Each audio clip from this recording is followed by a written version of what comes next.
दोस्तों, अगर आप किसी भी बैंक के खाता धारक हैं और आपने फिक्स डिपॉजिट किया है या फिर आप फिक्स डिपॉजिट करना चाहते हैं, तो ये वीडियो आपके लिए बहुत ही इम्पोर्टेंट है, क्योंकि आपके एक छोटी सी गलती से आपके रिटर्न पर काफ़ी ज़्यादा प्रभाव पड़ने वाला है। अक्सर लोग यूं ही फिक्स डिपॉजिट कर देते हैं और नॉर्मली वो चाहते हैं कि फिक्स डिपॉजिट जो भी इंटरेस्ट रेट होती है उतना ही मिलता है, चाहे हम 7 दिन से बात करें या फिर 6 महीने, 3 महीने या साल, 2 साल, 5 साल के लिए। लेकिन दोस्तों, इसमें बहुत सारी बातें होती हैं जो हमें पता नहीं होता है, और ऐसे ही एक बात हमें तब तब पता चला है जब हमने बहुत सारी गलतियाँ कर दी है। उज्जीवन स्मॉल फाइनेंस बैंक में हमने एफडी किया था, और वहाँ पर हमने एफडी करते हुए एक नॉर्मल सा ऑप्शन चूज़ कर लिया था कि हमें जो है ब्याज कितने दिन पर मिलना चाहिए। ये आप लोगों को पता है कि वहाँ पर ऑप्शन होता है कि आपको ब्याज जो है क्वार्टरली चाहिए, हाफ ईयरली चाहिए या फिर मैच्योरिटी पे चाहिए। तो अक्सर लोग क्या करते हैं कि जो है क्वार्टरली सेलेक्ट कर लेते हैं, और क्वार्टरली सेलेक्ट करने के कारण ये होता है कि उन्हें हर एक 3 महीने पे जो भी उनका पैसा का ब्याज होता है वो उनको मिल जाता है। लेकिन इससे जो है आपके रिटर्न पर बहुत ज़्यादा असर पड़ता है, और इसी चीज़ को क्लियर करने के लिए हमने ये वीडियो बनाया है। तो चलिए हम लाइव प्रूफ के साथ बताते हैं कि आखिर ये चीज़ें किस तरीके से हमें अफ़ेक्ट करती है। तो सबसे पहले हम वैसे तो किसी भी बैंक में आपके लिए ये प्रोसेस सेम होता है, अफ़ेक्ट जो एफडी पे को करता है वो सब एक जैसे होते हैं।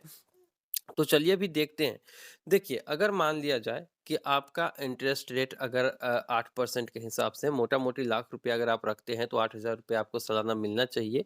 लेकिन अगर आप क्वार्टरली लेते हैं तो 2-2 हज़ार रुपए करके आपके खाते में क्रेडिट होंगे। लेकिन ऐसा नहीं होता है दोस्तों, 2-2 हज़ार करके 8,000 रुपये आपको नहीं मिलेंगे। रिटर्न जो है वो इसमें कम जाता है, क्योंकि बैंक को भी पता है, और आप भी ये सोच रहे हैं कि पैसा अगर साल में मिलेगा उससे बेहतर है कि क्वार्टरली मिले और उस पैसों को भी हम एफडी कर लें। तो ये सब चीज़ें जो है बैंक को भी पता है, और इसीलिए यहाँ पर रिटर्न जो है वो काफ़ी कम मिलता है। कैसे मिलता है, चलिए आपको लाइव यहाँ पर फिक्स डिपॉज़िट करके बताते हैं। तो यहाँ पर हम एसबीआई के योनो एसबीआई एप्लीकेशन में लॉगिन कर चुके हैं। डिपॉज़िट्स पर यहाँ पर हम क्लिक करते हैं, तो डिपॉज़िट्स पर क्लिक करने के बाद आप यहाँ पर देख सकते हो जो भी हमारी डिपॉज़िट्स हैं वो आपके सामने हैं। अब यहाँ पर हम सिलेक्ट करते हैं, पहले तो हमें डिपॉज़िट कैलकुलेटर पे जाना है, चूँकि हम फिक्स डिपॉज़िट करेंगे वो अलग चीज़ है। पहले हमें डिपॉज़िट कैलकुलेट करना है, तो डिपॉज़िट कैलकुलेटर यहाँ पर आ चुकी है, आप यहाँ पर देख सकते हो। मान लो कि हम फिक्स डिपॉज़िट जो है चूँकि रिकरिंग डिपॉज़िट की हम बात नहीं कर रहे हैं, हम मान लिया जाए कि 1 लाख रुपए यहाँ पर फिक्स डिपॉज़िट के तौर पे रखना चाहते हैं। टैक्स सेवर एफडी हम नहीं रखना चाहते हैं, और उसके बाद सीनियर सिटीज़न हम नहीं हैं, रेज़िडेंट ऑफ इंडिया है। और अब चलिए यहाँ पर बात कर लेते हैं, 1 साल के लिए हम अपने पैसे को रखते हैं। तो यहाँ पर आप देख सकते हो 1 साल के लिए अगर हम पैसा रखते हैं, तो भारतीय स्टेट बैंक में जो भी इंटरेस्ट रेट चल रही है वो कुछ आप यहाँ पर देख सकते हो कि मैच्योरिटी पे हमें जो है 1,06,923 रुपया मिलेगा, यानी कि 6923 रुपया मैच्योरिटी पे मिलेगा। लेकिन अगर हम 6923 रुपया ना लेके लाख रुपए का, यानी अगर हम रिटर्न की बात कर ले, तो मैच्योरिटी पे हमें इंटरेस्ट नहीं लेना है, हमें यहाँ पर अगर क्वार्टरली इंटरेस्ट लेना है, तो यहाँ पर क्लिक करते हैं, और यहाँ पर आप देख सकते हो मैच्योरिटी अगर आप क्वार्टरली करते हैं तो फिर 6752 रुपीज़ ही आपको मिलते हैं। यानी कि कुल मिला के अगर आपका टोटल रिटर्न अगर हम साल भर की बात करें तो 1,06,752, लेकिन मैच्योरिटी पे लेते हैं तो यही पैसा जो है 1,06,923 रुपया हो जाता है।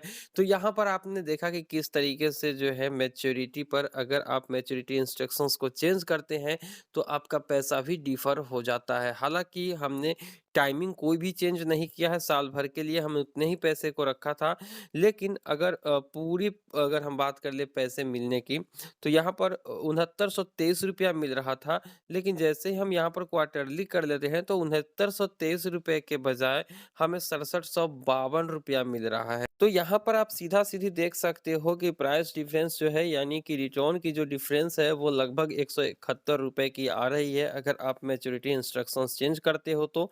तो मैं तो कहूँगा कि आप क्वार्टरली ना करके आप मैच्योरिटी पे लीजिए ताकि आपको ज़्यादा से ज़्यादा पैसा मिले। वैसे भी अगर आप उस पैसे को एफडी में फिर से लगा देते हो 2000-3000 जो मिलती है उसको तो फिर इतना जो है आपका ये जनरेट इंटरेस्ट उतना नहीं होता है जितना ये कट कर लेती है। तो इसीलिए आप लोग जो है 6.75 की अगर चल रही है यहाँ पर तो कुछ इस टाइप से देख रहे हो और 6.75 पर एनम की भी मिलती है तो इतना ही मिलता है।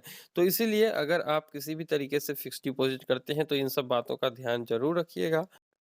तो उम्मीद है कि आप लोगों को ये वीडियो पसंद आई होगी। वीडियो पसंद आए तो वीडियो को लाइक करिए, चैनल को सब्सक्राइब करिए। कोई भी सवाल है कमेंट सेक्शन में लिख भेजिए। मिलते हैं किसी नई वीडियो में। दीजिए इजाज़त। Thank you.